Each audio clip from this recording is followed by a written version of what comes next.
And in this letter to the Corinthians, he is addressing things that he has learned in his absence.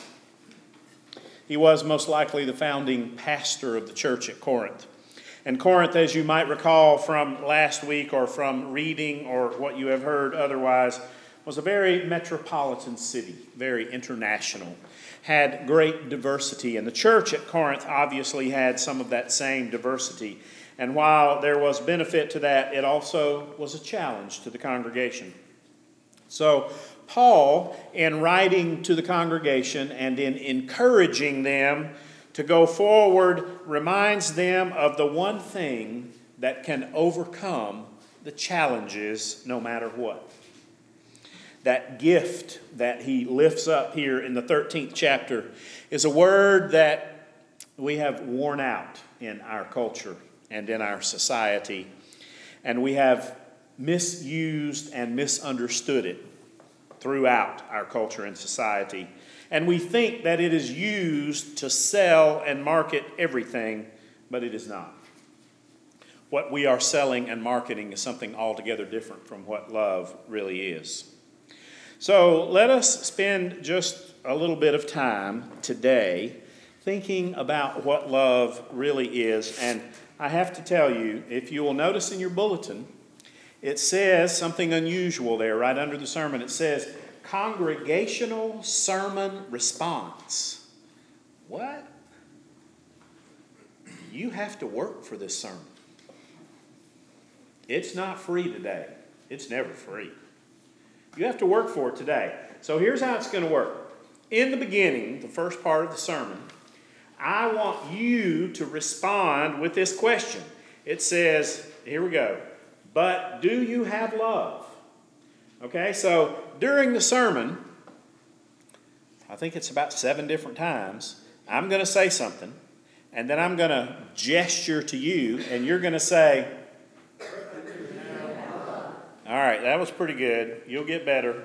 Let's try that one more time. Okay.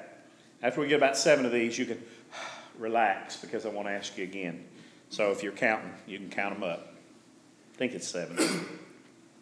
Okay, so liturgy. This is what's called liturgy when the congregation says stuff.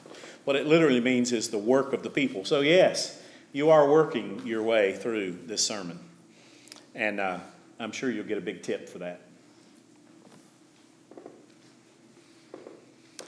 I can speak with intellectual eloquence, amazing you with 3 and 4 and maybe even 5-syllable words.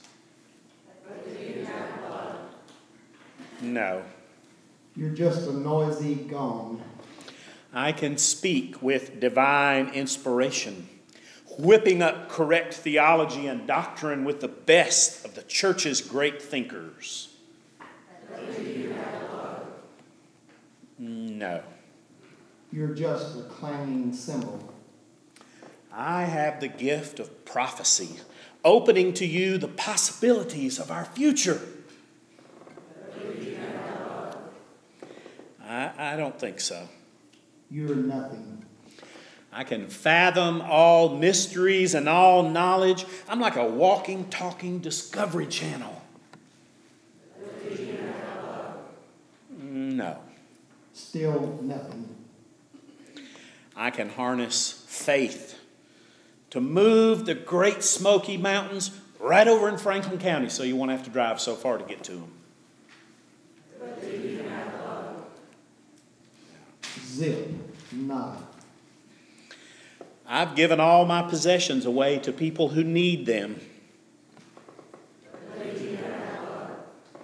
People? What people? What are their names? What circumstances in their lives have put them in such dire need of your stuff? I don't know. Then it's still all worthless. I've sacrificed my body for others. I considered giving away body parts. I've fasted. I've donated my body to medical science. I don't These know. others have names and stories. Do you know the names and stories? I'm sure they have both names and stories, but I don't know either one of them. Not worth a hill of beans. Okay. I know I want love. I realize that I need love. What do you suppose this kind of love looks like in the real world? It is patient. It doesn't crank the car and honk the horn, doesn't pace the floor, tap the watch, roll the eyes, or sigh constantly just because it's ready to go somewhere or have something now. Okay, I don't always have that kind of love, but I want it. It is kind. It smiles for the sake of smiling, looks for, expects, and praises the good in other people, no matter how seldom or small that good appears. I do that when I'm well rested and well fed and not distracted. It doesn't envy or boast. It is glad when others succeed and never feels the need to one-up the success of another person, either to their face, behind their back, or just in its own mind.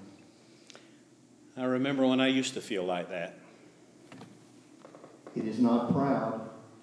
Whatever love has, knows, or does, it does with humility, not thinking less of itself, just thinking of itself less. On a good day, I can do that sometimes. It doesn't dishonor others. Love has learned how to respect others, no matter their ability to help or benefit it. Respect. How do you spell that? It's not self-seeking. It looks for the best choices and options for everyone rather than just for self. I've been able to do that sometimes. Maybe I'm not known for doing that, but on occasion. It is not easily angered. It begins with the assumption that the words and actions of others are not intended as personal attacks. But what if I don't feel that way?